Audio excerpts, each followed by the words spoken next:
Israel ground operations keep intensifying on the Gaza Strip. Israeli troops on the ground and in the air say they've killed a number of terrorists. In one case, Israel says Hamas terrorists left an underground shaft by way of an exit inside a house and started shooting at Israeli troops.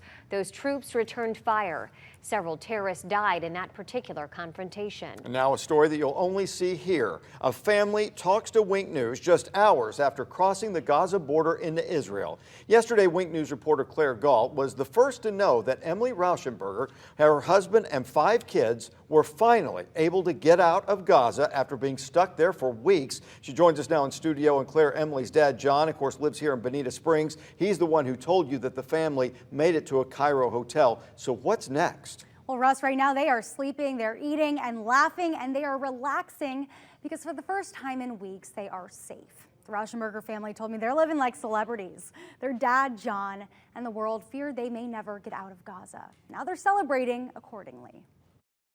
The buffet brought me to tears. A hotel breakfast buffet tastes a lot better when you've only eaten scraps of bread for 26 days. I ate some cereal, I ate fruit, I ate fried fish. It was just a wonderful breakfast. And when your view has been bombed out buildings and ruins, maybe you stare out your hotel window for a moment or two.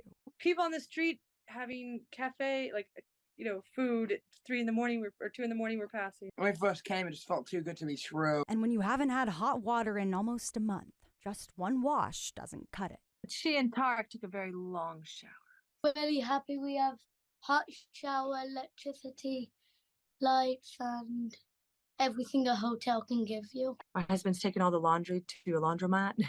We're not in Gaza anymore. Emilee Rauschenberger, her husband, and their 5 kids got out of Gaza Thursday night after spending almost a month trapped in a war zone, praying they'd make it out alive. And this question was how long? And, with everything running out, it was going to get so much worse. Now they're in this hotel in Cairo, safe. I feel like, oh my God, I'm actually out. Emilee's dad, John, who lives in Bonita Springs, came to me a couple of days after Hamas attacked Israel. He hoped media attention might help his family. The 7 of them went to Gaza to visit Emilee's husband's family farm when the war broke out. John told me he called and emailed the Biden administration and our congressman and got nowhere. My story aired, and suddenly the world wanted the Rauschenberger family to go home. You were the epicenter of it all. You helped us get the first story out. This is like the first time in a while I've actually been properly safe.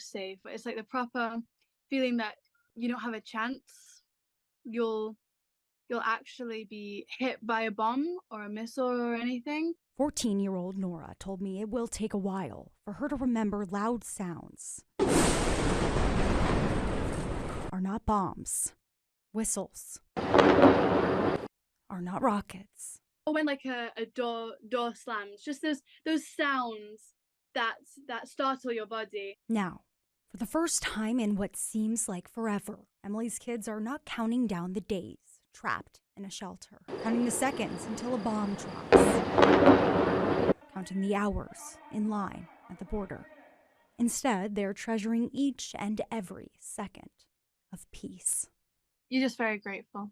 Very, very, very, very grateful. And you can bet everyone will be taking advantage of the hotel buffet. And I can just go back downstairs and grab something you can. Until the buffet closes. I think it's 2 now. I think the buffet is gone. Dad's doing it. Dad was doing it. Yeah, I'm going to go back and all get about the buffet. seconds. Hey, if Dad was, I would too. I would think it's going to take them a little while to decompress and kind of process all this. I know. Kids and mom, everybody. Yeah, and hats off to their mom. I mean, we've just been blown away by how strong she has remained, obviously for her kids, but just really a pillar of strength for that family. Absolutely. And she told me, she wasn't always strong. She said she would have those moments where she'd get teary-eyed, she'd cry, but she'd pull it together every time she was in front of the kids, because she said that was really, what was important. She would stay focused on the next day, and she would kind of try to tell them the best case scenario and hope it worked out that way. Yeah, and it did, all did work finally. out. It did. Yeah.